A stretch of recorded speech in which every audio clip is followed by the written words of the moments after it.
Je vous présente aujourd'hui notre 566e journal de bord. Jean-Marie Le Pen, bonjour. Bonjour.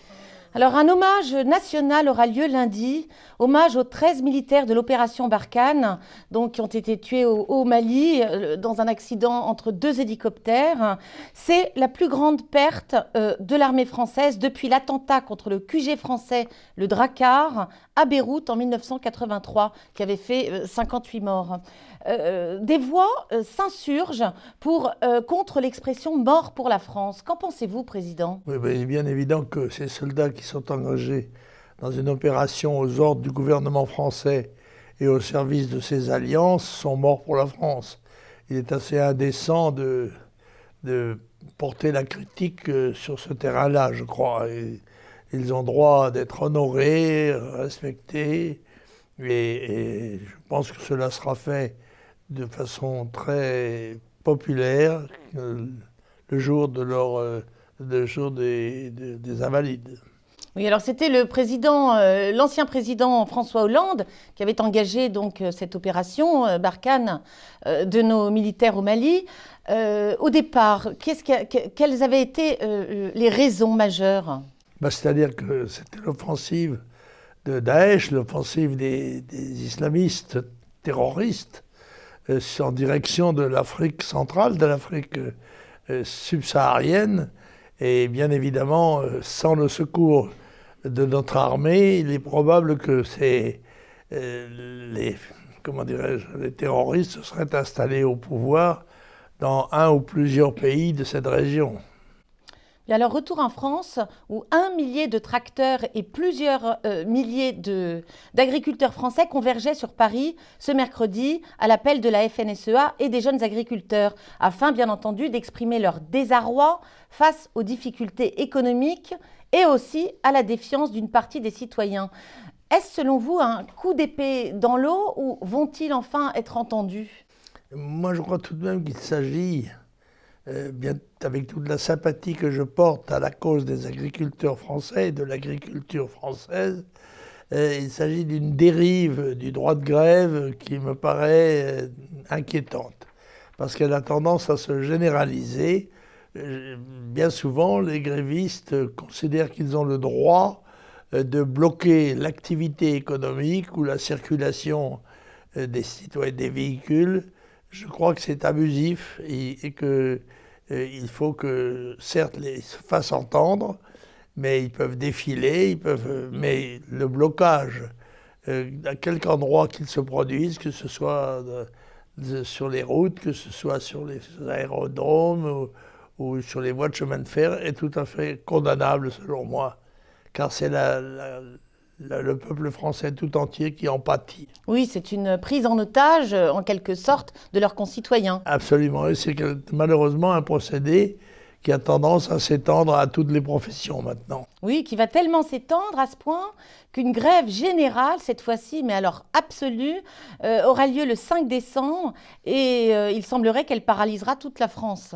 Oui, là encore, je pense que les syndicats, que les associations ont le droit de témoigner de leurs opinions contre ou pour la politique gouvernementale, et en l'occurrence pour le projet de réforme des retraites. Mais je crois que transformer cela en grève générale avec possibilité de l'étendre peut-être pendant des jours et des semaines, cela se fera au détriment de l'économie nationale, c'est-à-dire au détriment du peuple français et pas certainement, bien sûr, de ses plus défavorisés. Alors le Black Friday, tout le monde en parle, etc. Beaucoup de commerçants luttent contre ce phénomène venu tout droit des États-Unis. Que vous inspire ce terme ? Je crois qu'on peut dire que tous les moyens sont bons pour faire vendre sa marchandise, mais pas tout à fait tous. Et je trouve que le mot est particulièrement, paradoxalement, c'est un mot très paradoxal, très mal choisi, parce que vouloir développer l'économie en se référant au Black Friday de 1929, qui vu s'effondrer les bourses mondiales et le déclenchement d'une crise mondiale très grave, ça ne me paraît pas de très bon augure. Ensuite, ces procédés de de vente, de forcer en quelque sorte, sur le plan psychologique, s'entend, les gens ne sont pas obligés d'acheter, mais ils sont entraînés à le faire à partir de l'annonce de certains pourcentages de remise qui bien souvent ne reflètent pas la réalité parce qu'ils s'appliquent à des prix qui ont été augmentés à l'avance. Donc que les gens se souviennent de ça. Et en effet, on copie tout ce qui se fait aux États-Unis et ça n'est pas toujours les meilleures choses. Bien, alors avez-vous quelques lectures cette semaine, cher Président?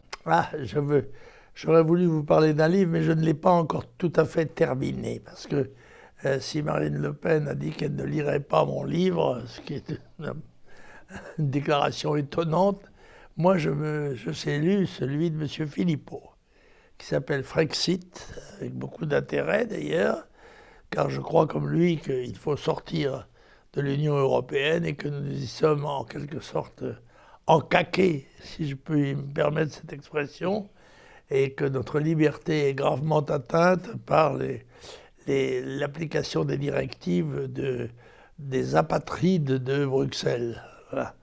Et pour qui les nations et donc les patries sont l'ennemi numéro un, et on le voit par le traitement qui nous est appliqué à nous, parlementaires de l'opposition, pendant des années par l'administration du Parlement européen. Nous sommes considérés en quelque sorte comme des indépendantistes, comme des gens qui luttent tout à fait illégalement contre un état de fait qui serait selon eux la mise en place de l'Europe unie, qui ne se fait pas, Dieu merci, mais qui pour l'instant ne nous met à l'abri ni des problèmes ni des drames économiques, ni non plus du drame beaucoup plus important que celui-là, qui est celui de l'immigration massive et de la menace de submersion puis de subversion du continent boréal qui va, comme on le sait, de Vladivostok à Gibraltar. Mais alors, cher Président, demain commence la sainte période de l'Avent.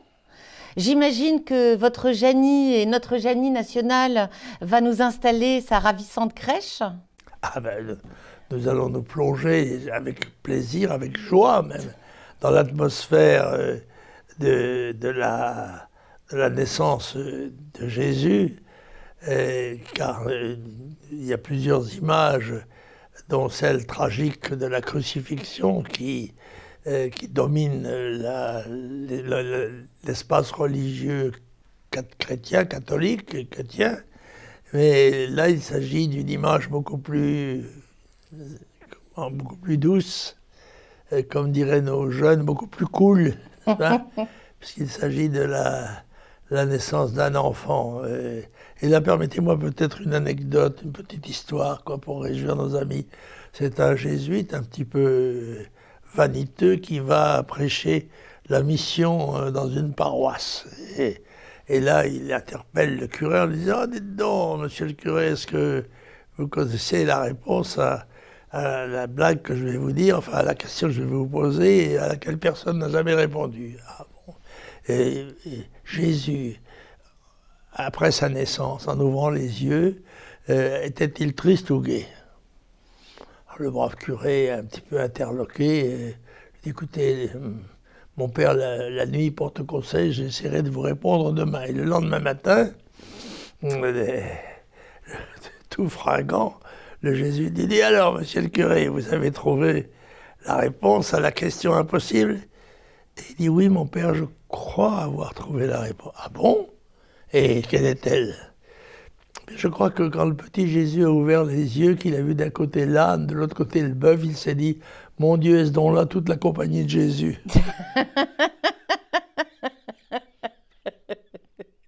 Alors c'est une très bonne histoire, d'autant plus qu'elle n'est absolument pas blasphématoire.